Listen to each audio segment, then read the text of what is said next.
তো বন্ধুগণ, এই যে খাতে দিলি খাবারগুলা ব্রয়লার ফিড ছিল কিছুগুলা। বাচ্চাগুলার বয়স বেশি হবে না, 40 দিন মতন হবে। পিওর দেশি বটে একদম, মানে ষাঁড়া আর কাটুলের সঙ্গে ক্রস করাই যে ডিমগুলা দিয়েছিল, সেই যে বড়োগুলার ডিমগুলা বটে, বড় ওই কাটুলগুলার ওইগুলাই ডিম পাড়েছিল ওই যে ঠেকাগুলার ভিতরে। ওই ডিমগুলাকে মেশিনে দিয়ে বাচ্চা ফুটাই, এই বাচ্চাগুলা বটে। 70 পিস ডিম দিয়েছিলি, 45 পিস বাচ্চা আছে। আর মোটামুটি ওই কারেন্ট ডিস্টার্বের জন্যে ডিমগুলা ঘোলাই গেছে, ডিমগুলা ফাটতে পারলো না, ওই করে বাচ্চাগুলা ফুটলো নাই। এখন এই যে 40-45 পিস মতন বাচ্চা হবে। আরও মেশিনে ডিম দিয়েছি, এখন 45টা আছে। আরও সেই টাকাগুলো এই যে পয়লা এপ্রিল, তো এপ্রিল 1 তারিখের ডিম রাখা স্টার্ট করেছি। 10 দিন রাখব, 10 দিনে কতগুলা হয় দেখি। 2 দিনে 10টা হইল, 5টা করে পাড়ছে। তো মোটামুটি দেখব 10 দিন রাখে, 10 দিনে কতগুলা হয় দেখব। সেই যে সেই টাকাটাই ঢুকেছে 2.5টা, এই ওই টাকাটাই সব ডিমগুলো আছে।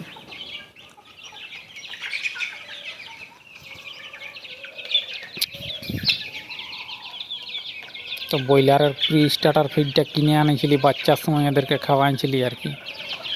1 বস্তা আনেছিলি, তো ওই ফিডটা আছেই, এরা খাক মোটামুটি। আর 1/2 বস্তা মতন আছে, যদিন আছে হোক, খাক ফিডটা। অনেক তাড়াতাড়ি বাড়ছে ফিডটা খালে। তারপরে ওই এদেরকেও মোটামুটি ওই বাইরের দিয়ে চালান করে নেব। এই যে বাইরের দিয়ে যেমন বড়গুলা চড়ছে, ওই সাইডে ফাঁকায়, এই সাইডে ফাঁকায় যেমন বাইরে চড়ছে, সেই যে ওইরকম ফাঁকা দিয়ে ট্রান্সফার করব। খাবারটা খাইলে মোটামুটি মুরগিটার বয়স 2 মাস হলেও হোক, 2 মাস মতন হয়ে গেলে তারপর ওই বাইরে দিয়ে ট্রান্সফার করতে হবে।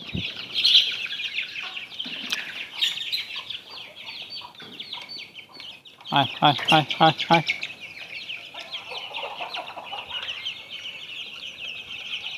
তো আমি ঘরে এই বাচ্চাগুলোকে 20 দিন মতো রাখিয়েছিলি আমার ঘরের ভিতরে। তারপরে একটু বড় হতে ফার্মের দিয়ে আনেছি, নাইলে এইখানে আমার অনেক ছুছুয়া মুছুয়া ঢুকিয়ে আছে এই খালগুলাই, ফার্মের খালে। এই ছুছুয়া এইসবকে খাইয়ে নিত, ওই করে একটু বড় হতে দিয়ে আর আনেছি। আর ওই ঠেকাগুলাই উপরে রাখেন দিই সন্ধ্যার সময়, শিকাগুলাই। এই 3টা শিকায়, আর একটা শিকা বাড়াতে হবে মনে হয়।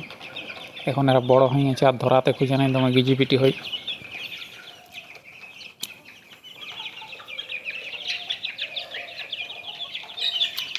এগুলা সেই হাসিলের যে ষাঁড়াগুলা ছিল, হাসিলের দেশির ক্রস করে যে ষাঁড়াগুলা হয়েছিল, সেই ষাঁড়াগুলাকে এই দেশির সঙ্গে ক্রস করে এই বাচ্চাগুলা ওঠে। ওই জন্য এদের নেজগুলা একটু বড় বড় আছে, আর ঠোঁটটাও মোটামুটি একটু ছোট আছে, হাসিল টাইপের।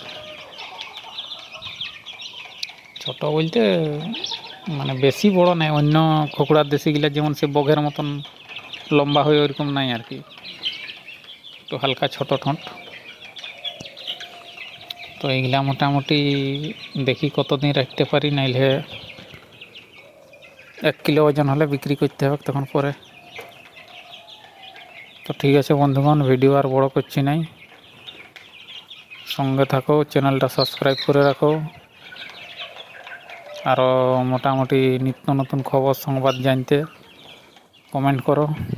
অনেক দিন ভিডিও বানাই নাই, অনেক কাজের মধ্যে ব্যস্ত ছিলি, তার জন্যে বানাই নাই আর কি। তো এখন প্রত্যেক দিন ভিডিও দেওয়ার চেষ্টা করব একটা করে।